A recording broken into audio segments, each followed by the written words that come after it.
Madam, thousands of farmers have come to your door and your administration doesn't have the your constitutional responsibility to respond to the public. Remember, you all are public servant.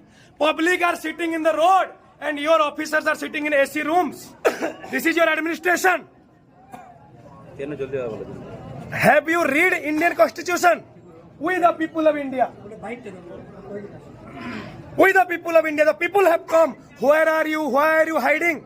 There are many grievances where ADM have addressed to the public. Here this many public have come who will address their grievance. So please don't hide. Call your administration, call your 5T administration and resolve the farmer issue. Otherwise, like in France, the situation will get worse and you will be solely responsible for that. Jai Kisan!